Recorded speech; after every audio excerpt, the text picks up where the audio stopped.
Assalamualaikum warahmatullahi wabarakatuh. Alhamdulillahi wa kafa. Wassalatu wassalamu ala nabiyil mustafa. Ashhadu an la ilaha illallah wahdahu la syarikalah. Wa ashhadu anna Muhammadan abduhu wa rasuluh la nabiyya ba'dah. Allahumma allimna ma jahilna wa dhakkirna ma nasina waftah alina hikmataka wanshur alaina min khazaini rahmatika ya arhamar rahimin. Rabbi shrah li sadri wa yassir li amri wahlul 'uqdatam min lisani yafqahu qawli.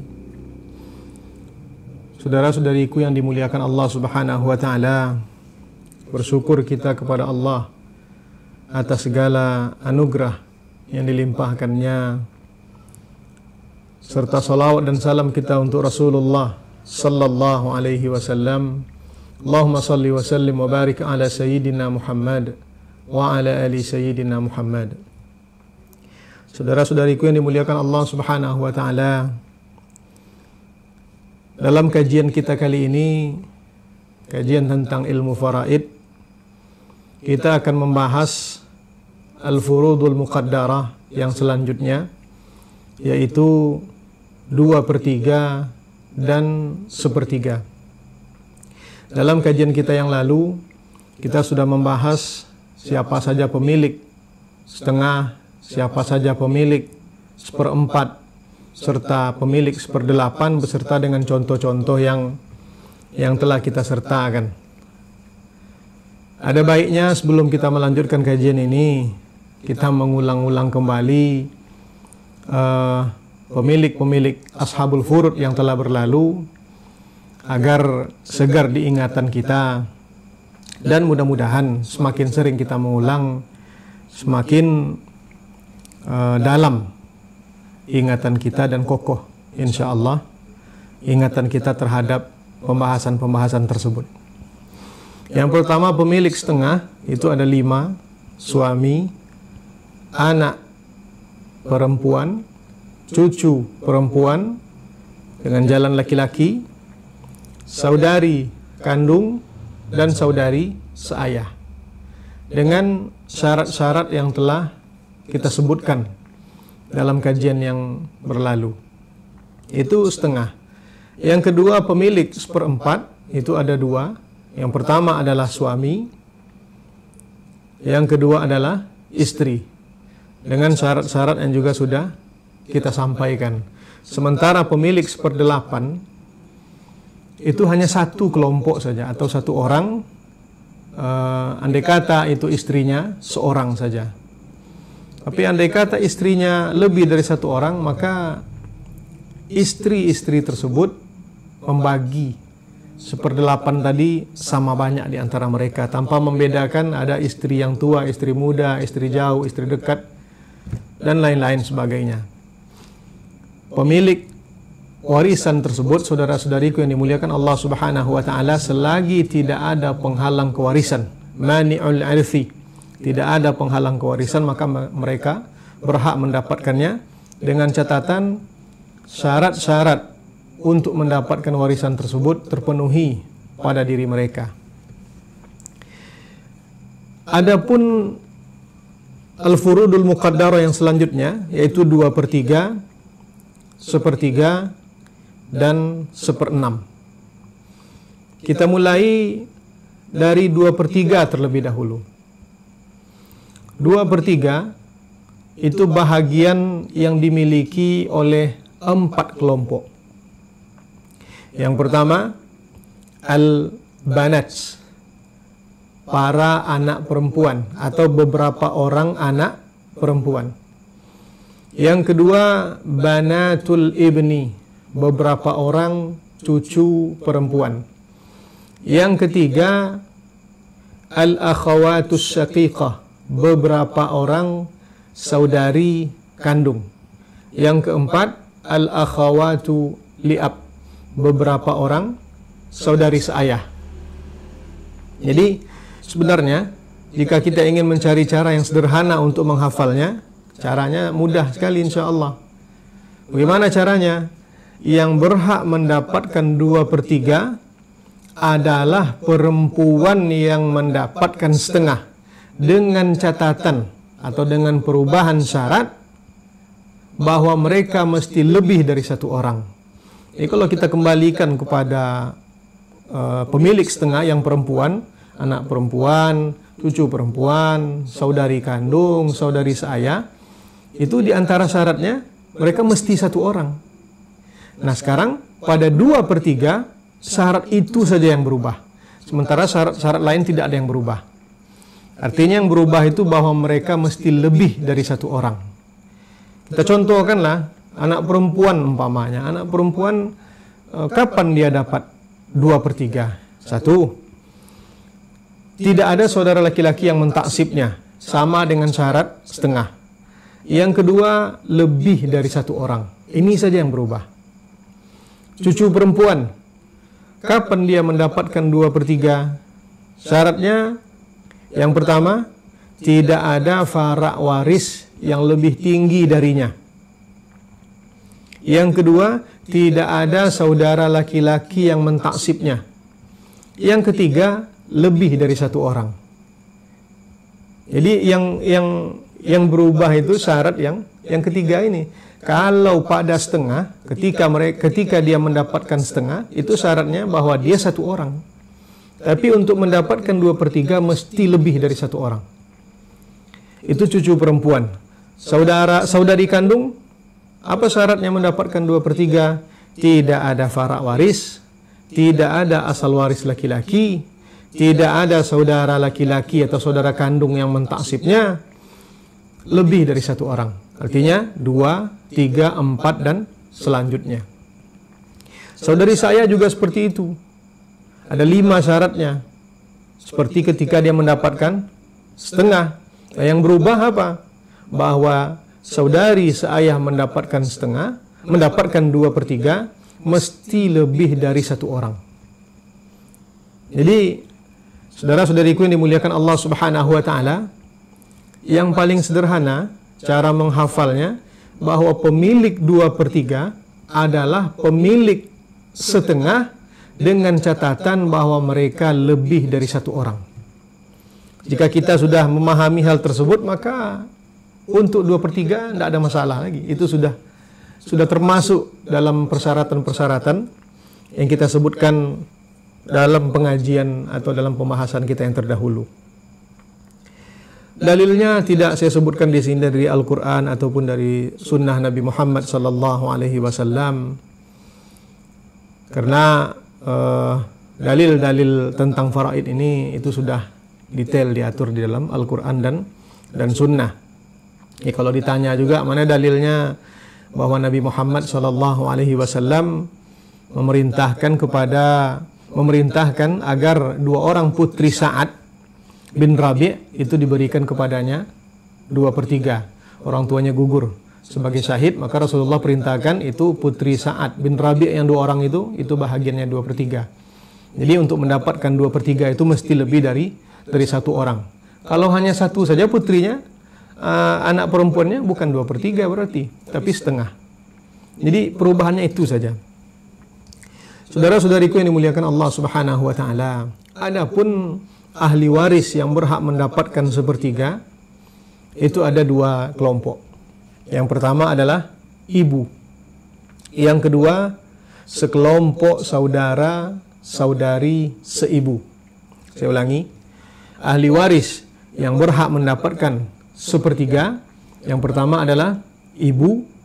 Yang kedua, sekelompok saudara saudari seibu. Kita masuk kepada ibu.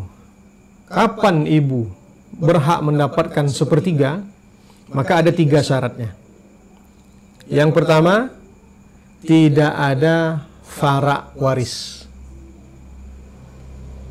Orang yang meninggal dunia tidak meninggalkan anak atau tidak meninggalkan cucu. Intinya tidak ada fara' waris. Yang kedua, tidak ada sekelompok saudara. Baik itu saudara kandung atau saudara seayah atau saudara seibu atau saudara saudari kandung, saudara saudari seayah, saudara-saudari seibu. Intinya tidak ada sekelompok saudara ataupun saudari. Hubungannya sekali lagi kepada yang meninggal dunia. Jadi hubungannya bukan kepada ibu tapi kepada yang meninggal dunia. Ketika yang meninggal dunia tidak punya sekelompok saudara, tidak ada saudara kandungnya, tidak ada beberapa orang saudari atau saudara seayahnya, tidak ada beberapa orang saudara seibunya, maka ibu berhak mendapatkan sepertiga. Kita ulangi, syarat yang pertama tidak ada fara waris. Yang kedua tidak ada sekelompok saudara. Dan yang ketiga, permasalahan faraid tersebut bukan permasalahan umariyatani. Itu permasalahan yang sudah kita sampaikan dahulu dalam pertemuan, dalam kajian yang telah berlalu. Kalau permasalahan tersebut salah satu dari masalah umariyatani, maka ibu tidak mendapatkan sepertiga, melainkan yang didapatkan oleh ibu adalah sepertiga dari yang tersisa. Jadi berbeda, saudara-saudariku yang dimuliakan Allah Subhanahu wa taala, antara sepertiga dengan sepertiga yang tersisa. Mari kita perhatikan contoh berikut ini. Dalam permasalahan umariyatani itu ada dua rukun yang harus terpenuhi. Yang pertama adalah zaujun,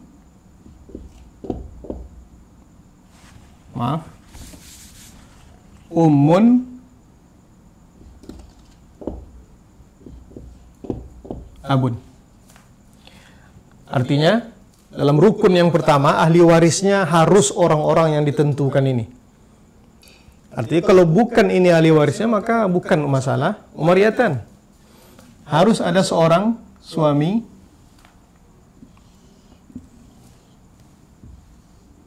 kemudian seorang ibu, dan kemudian seorang ayah.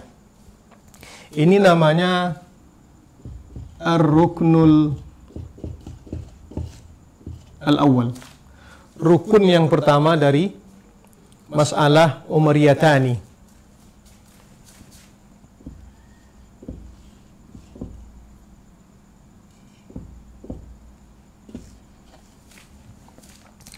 Kenapa disebut umariyatani? Karena itu diputuskan oleh Khalifah Umar bin Khattab radhiyallahu taala anhu. Artinya terjadi pada masa Khalifah Umar bin Khattab radhiyallahu taala anhu. Rukun yang kedua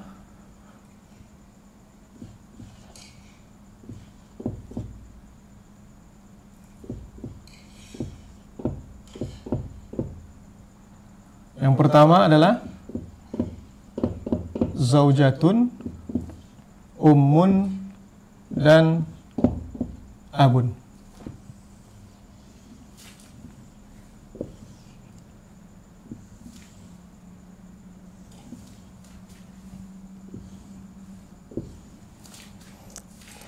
Sekali lagi perlu saya sampaikan bahwa umariyatani memiliki dua rukun. Ini rukun yang pertama, ada suami, ada seorang ibu, dan ada seorang ayah. Artinya ini ahli waris yang ditinggalkan. Andai kata ahli warisnya ada yang lain, maka umariyataninya batal. Atau bertukar posisi ayah ini menjadi datuk, maka umariyataninya pun batal. Artinya ada pergantian saja dalam rukun ini, umariyataninya batal. Itu bukan lagi masalah umariyatani. Di sini juga istri, ibu, dan ayah. Ini rukun yang mesti terpenuhi. Dalam kasus yang pertama, seorang suami berhak mendapatkan setengah. Kenapa suami dapat setengah? Karena tidak ada fara waris. Ibu mendapatkan sepertiga yang tersisa. Thuluthul baqi, sepertiga yang tersisa. Ayah mendapatkan sisa harta atau asabah. Nah, berapa asal masalah kita? Asal masalah kita dari 6. 6 bagi 2, 3. Ibu mendapatkan 1 bahagian dan ayah mendapatkan sisanya itu 2 bahagian. Jadi anggap saja, ini anggap saja Kita anggap ini lingkaran ini adalah keseluruhan harta. Maka dibagi dua. Yang setengah ini milik suami. Ini untuk suami. Nah, setengah yang tersisa ini dibagi tiga. Dari yang tersisa ini, sepertiga yang tersisa, thuluthul baqi, sepertiga yang tersisa itu adalah milik ibu. Dua bahagiannya milik ayah. Jadi kalau ditanya, kenapa ibu tidak mendapatkan sepertiga penuh? Kenapa mendapatkan sepertiga yang tersisa? Kita anggap, saudara-saudariku yang dimuliakan Allah Subhanahu wa taala, kita anggap ibu mendapatkan sepertiga penuh.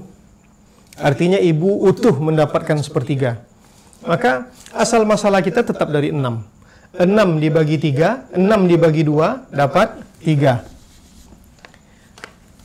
Kemudian 6 dibagi 3 dapat 2. Sisanya berapa? 1. 6 kurang 3 kurang 2, 1. Nah, di mana masalahnya? Di sini masalahnya. Di sini masalahnya. Apa masalahnya? Bahagian ibu lebih besar daripada bahagian ayah. Sementara konsepnya laki-laki itu 2 kali perempuan. Nah, menengok kondisi seperti ini atau perhitungan seperti ini, Umar menilai ini harus ada tinjauan, harus ada analisa yang lebih lanjut, sehingga bagian ayah yang menjadi 2 bahagian dan ibu yang menjadi 1 bahagian. Itu sebabnya ibu mendapatkan sepertiga dari yang tersisa. Sama halnya dengan zaujah, istri dapat 1/4. Kenapa dapat 1/4? Karena tidak ada farak waris. Ibu mendapatkan sepertiga dari yang tersisa. Ayah asabah. Maka asal masalah kita dari 4. 4 bagi 4 1. Kemudian ibu dapatkan 1 dan sisanya adalah untuk ayah, 2 bahagian.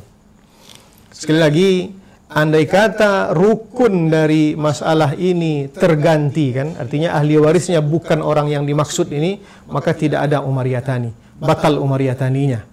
Itu perlu menjadi perhatian kita, saudara-saudariku yang dimuliakan Allah Subhanahu wa taala.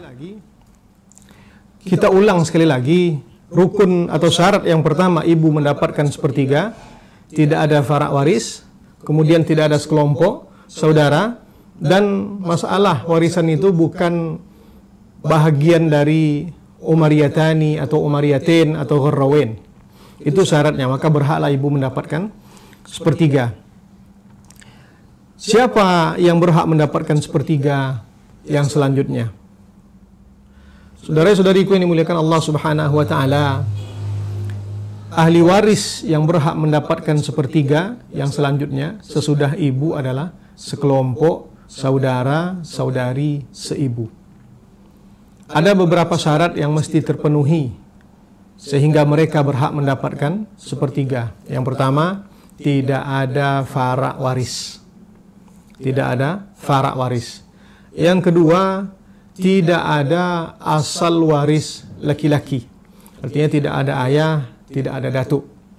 Yang ketiga, mereka mesti lebih dari 1 orang. Andai kata 1 orang, maka mereka tidak berhak mendapatkan sepertiga. Nanti itu jatuhnya kepada 1/6. Jadi saya ulang sekali lagi, tidak ada farak waris, tidak ada asal waris laki-laki, dan mereka 2 orang atau lebih. Baik laki-laki semuanya, atau perempuan semuanya, atau laki-laki dan perempuan. Saudara-saudariku yang dimuliakan Allah Subhanahu wa taala, tentang saudara-saudari seibu ini ada beberapa catatan yang perlu kita ketahui. Yang pertama, andai kata mereka berhimpun antara laki-laki dan perempuan, maka bahagiannya sama banyak. Itu yang pertama. Artinya sepertiga tersebut mereka bagi sama banyak. Tidak berlaku kaedah laki-laki 2 kali perempuan. Tidak berlaku. Itu yang pertama. Yang kedua, saudara laki-laki seibu tidak mentaksib saudari perempuan seibu. Artinya dia tidak menjadikan saudarinya sebagai asabah bil ghairi, karena dia sendiri bukan asabah bin nafsi. Itu catatan-catatan umum yang perlu kita ketahui tentang saudara-saudari seibu. Insya Allah pada kajian kita yang akan datang kita lanjutkan dengan al-furudul muqaddarah yang terakhir, yaitu 1/6, dan akan kita sertakan dengan contoh-contoh praktek agar lebih dapat kita serap secara maksimal. Mudah-mudahan kajian ini bermanfaat bagi kita bersama-sama. Hamba mohon maaf yang sedalam-dalamnya. Aqulu qawli hadza wa astaghfirullah li wa lakum. Wassalamualaikum warahmatullahi wabarakatuh.